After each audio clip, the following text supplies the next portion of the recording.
এই যে আম দেখছি রাস্তার উপরে পড়ে যাবে। কতগুলো আম হয়েছে, তাও যে কটা সব রাস্তা দিকেই হয়েছে। এই যে রাস্তা কালকে রাত্রে দেখাচ্ছিলাম তোমাদের, আগের ব্লগটায় দেখেছো, পুরো ফাঁকা।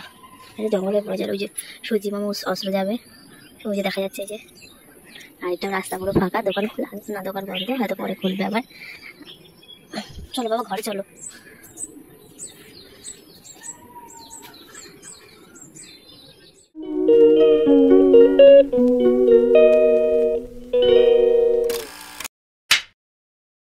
এখানটায় এমন একটা গরম গোটা উঠেছে, মানে লোম ফোড়া টাইপের, প্রচন্ড ব্যথা। যে হাত দিচ্ছি প্রচন্ড ব্যথা করছে। ঘুমাচ্ছিলাম, ঘুম থেকে উঠলাম 4:45 বাজে। এখন রেডি হতে হবে। বড়মা সেই অফিস থেকে বেরিয়ে আমাদের বাড়িতে, মানে বাপের বাড়িতে আসবে, এসে আমাদেরকে নিয়ে যাবে বাড়িতে। আর সত্যি কথা বলতে এবারটা ঘুরতে আসিনি, এটা তো মানে বলতে পারে বড়সড় সমস্যার জন্য এসেছি। তা তোমাদেরকে বলি, আসলে হয়েছে কি, মানে রবিবার সকালবেলা আমরা বাজারে যাব, তখন একটা দুর্ঘটনা ঘটে গেছিল। মানে এরকম হয়েছে যে বিড়াল বিড়াল সাধারণত কি হয়, তাড়াতাড়ি চলে যায়। তো বিড়ালটা কি করেছে, কামড়ে দিয়েছে বড়মশাই। কেমন করে যে ভ্যাকসিন নিতে হয়েছে হবে 5টা মোট, আর একটা ইঞ্জেকশন, তারপরে রেস্ট্রিকশনে থাকতে বলেছে।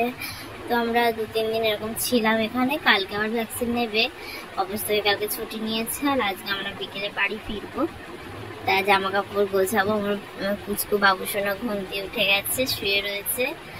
আর ভাইয়ের কাজ আছে, সকালে গিয়েছিল কালেকশনে, তো ওখান থেকে বাড়ি চলে এসেছিল, তারপরে আবার গেছে। ও তো ল্যাবে কাজ করে।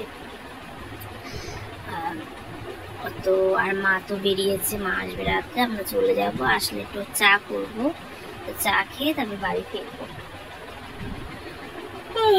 কালকে বৃষ্টি হয়েছে, সত্যি কথা বৃষ্টি হয়েছে। আজকেও আবার দেখি একটু শুনেছিলাম মেঘ ডাকছে, তো বৃষ্টি হতে পারে হয়তো, দেখা যাক। আমাদের তো ইচ্ছা আছে বৃষ্টি হওয়ার, যদি হয়েও থাকে বৃষ্টি হওয়ার আগে বাড়ি ফিরে যাওয়া। তো ব্যাগপত্রগুলো গোছাবো, কিছু বাসন রয়েছে, খেয়েছিলাম, মোছামুছিগুলো করেছি, বাসনটা মাজা হয়নি, তো বাসনটা একটু মেজে গুছিয়ে গাছিয়ে রেখে যাবো, যাতে মায়ের একটু হাত, মানে বাড়ি ফিরলে একটু কম হয় খাটনিটা। আর চাটা খেয়ে চা রেখে যাবো, এসে গরম করে খেয়ে নেবে। তারপর মা রাত্রে রান্না করবে। আজকে তো মঙ্গলবার, আজকে আমাদের নিরামিষ। আর দুপুরবেলা আমি পুজো দিয়েছিলাম, মা সকালে দেওয়ার টাইম পায়নি, কালকেও দিয়েছিলাম, আজকেও দিয়েছি। এই আর কি, আর ঘুমিয়েছিলাম, চোখ মুখ ফুলে গেছে। আর এই জায়গাটার জন্য না মুখ টুক মুছতে পারছি না, খুব অসুবিধা হচ্ছে, ব্যথা, প্রচন্ড ব্যথা। ইমা বৃষ্টি হয়েছিল, ঘুমাচ্ছিলাম, টের পাইনি। ওই যে জল দেখতেই পাচ্ছ, মেঘ ডাকছিল, শুনতে পেয়েছি, তার মানে তখন বৃষ্টি হচ্ছিল। বাবা বৃষ্টি হচ্ছিল, হ্যাঁ ওই যে জল।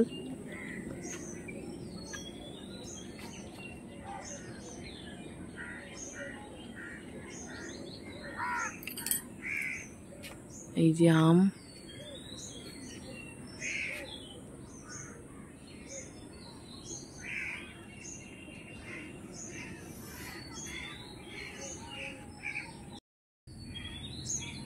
এই যে আম দেখছি রাস্তার উপরে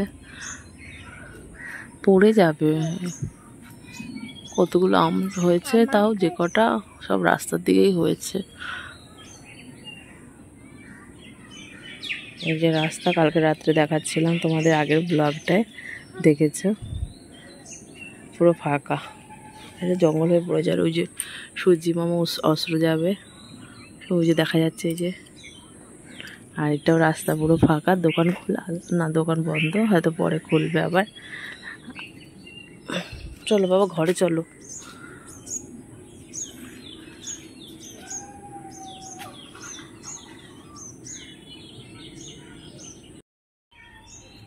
তোমাদের দেখালাম বৃষ্টি হয়েছে, জানি না। তো এই যে আমার নাইটিটা আর গামছাটা ঘরে নিয়ে নিই, শুকিয়ে গেছে হয়তো, আর না সকালে মানে ভিজেই গেছে, কারণ এরকম বৃষ্টি হচ্ছে তো জানবো কি করে। ঘুমোচ্ছিলাম, পুরো টের পাইনি। আর এই ব্যথার ঠেলা না কিছু করতেও পারছি না।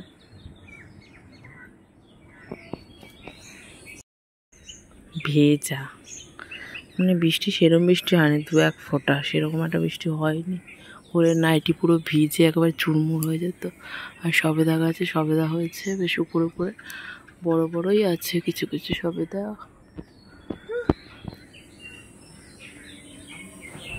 কালকে প্রচণ্ড বৃষ্টি হয়েছে, সেটা হয়তো আশা করি সকলেই জানো। কোথায় কোথায় বৃষ্টি হয়েছে সেটা আমি অতটা জানি না, কিন্তু আমি তো থাকি মধ্যম গ্রাম, ওখানেও বৃষ্টি হয়েছে। বামুনগাছিতে বাপের বাড়ি রয়েছি, সেখানেও বৃষ্টি হয়েছে। আর প্রচণ্ড বৃষ্টি মানে প্রচণ্ড হয়েছে। আর দুপুরবেলা ঘুমাচ্ছিলাম বলে জানতে পারিনি, বিদ্যুৎ চমকাচ্ছিল, আওয়াজ পাচ্ছিলাম, তার মানে তখনই একটু মানে অল্প বৃষ্টি হয়েছে, কিন্তু পরে হয়তো বৃষ্টি হতে পারে। মনে হচ্ছিলো বৃষ্টি হবে, কিন্তু সকালবেলা কিন্তু গরম ছিল ভালোই। একটা ছবি তুলেছি, সেগুলো তোমাদের সকলের সাথে শেয়ার করলাম। আর ছোট্ট একটা মিনি ব্লগ শেয়ার করলাম তোমাদের সকলের সাথে, আর কিছুই না। আর আমি বাড়ি যাব একটু পরে, এখন তো দেখতে দেখতে 5টা 15 বেজেই গেছে। আর ছোট্ট মিনি ব্লগ তোমাদের কেমন লাগলো অবশ্যই কমেন্ট করে জানিও। আর আজকে আমাদের বাড়ির যে গাছটা দেখালাম, আম গাছটা, ওই গাছটার আমের নাম হলো হিমসাগর আম। খেতে অসাধারণ, যেমন মিষ্টি আর দেখতেও কত সুন্দর, আর ভীষণ ভীষণ ভালো।